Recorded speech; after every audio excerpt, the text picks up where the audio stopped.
Je suis Pedro Pascal, et je voudrais partager mon histoire avec vous. Mon voyage de la petite enfance au monde du cinéma et de la télévision a été marqué par des hauts et des bas, des découvertes personnelles et des défis professionnels. Asseyez-vous et laissez-moi vous emmener à travers les moments clés de ma vie. Je suis né le 2 avril 1975 à Santiago, au Chili. Ma famille et moi avons vécu dans un pays en proie à des bouleversements politiques et sociaux. Mon père était médecin et ma mère était militante politique. Mon enfance a été imprégnée de discussions sur la justice sociale, les droits de l'homme et l'engagement envers les causes qui comptent. Cependant, en 1973, lorsque j'avais à peine quelques mois, le coup d'État militaire a renversé le gouvernement démocratiquement élu de Salvador Allende, et le Chili a sombré dans une période de répression politique. Ma famille a été contrainte de quitter le pays pour échapper à la persécution, et nous avons déménagé aux États-Unis. Nous nous sommes installés à San Antonio, au Texas, où j'ai grandi en m'adaptant à une nouvelle culture et à une nouvelle langue. Ce fut un ajustement difficile, mais ma famille était un soutien essentiel. Mon amour pour le théâtre a commencé à se développer à cette époque. J'ai rejoint le club de théâtre de mon école secondaire et j'ai découvert le pouvoir de la narration à travers la performance. Après avoir obtenu mon diplôme d'études secondaires, j'ai déménagé à Los Angeles pour poursuivre ma passion pour le théâtre et le cinéma. J'ai intégré le Tisch School of the Art de l'Université de New York, où j'ai étudié l'art dramatique et affiné mes compétences en tant qu'acteur. Mes débuts dans l'industrie du divertissement ont été modestes. J'ai commencé à travailler dans des publicités et à décrocher de petits rôles à la télévision. Mon premier rôle notable a été dans la série Buffy contre les vampires, où j'ai joué le personnage d'Eddie.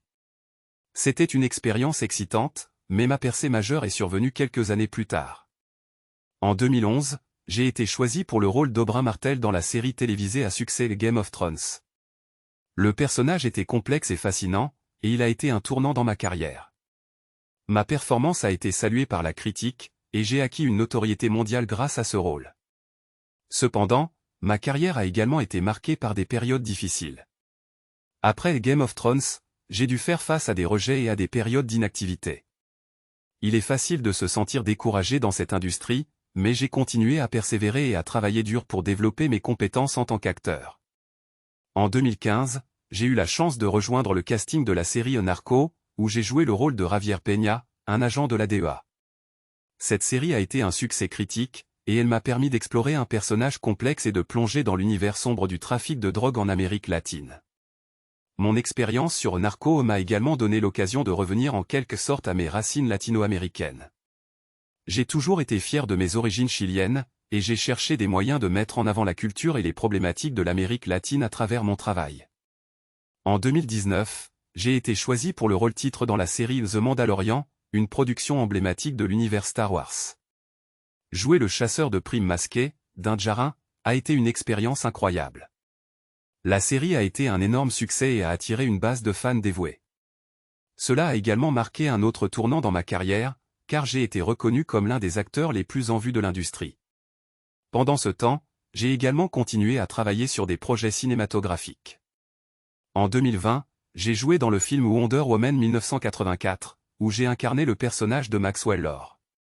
C'était un rôle complexe et passionnant, et j'étais honoré de faire partie de l'univers de Wonder Woman. Ma carrière d'acteur a été caractérisée par la diversité des rôles que j'ai choisis. J'aime explorer des personnages différents et des genres variés, car cela me permet de grandir en tant qu'artiste et de repousser mes limites créatives. En dehors de ma carrière d'acteur, je suis également un fervent défenseur de diverses causes sociales et politiques.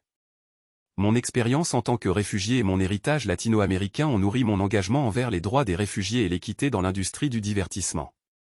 Je crois fermement en l'importance de la représentation et de la diversité à l'écran. L'industrie du cinéma et de la télévision a encore un long chemin à parcourir en ce qui concerne la représentation des communautés sous-représentées, et je suis déterminé à faire partie du changement. Mon histoire est un témoignage de la persévérance et de la passion. J'ai dû surmonter des obstacles pour atteindre où je suis aujourd'hui, et je suis reconnaissant pour les opportunités qui m'ont été offertes. Je reste déterminé à continuer à évoluer en tant qu'acteur, à défendre les causes qui me tiennent à cœur et à inspirer d'autres personnes à poursuivre leurs rêves, quelles que soient les difficultés auxquelles elles sont confrontées.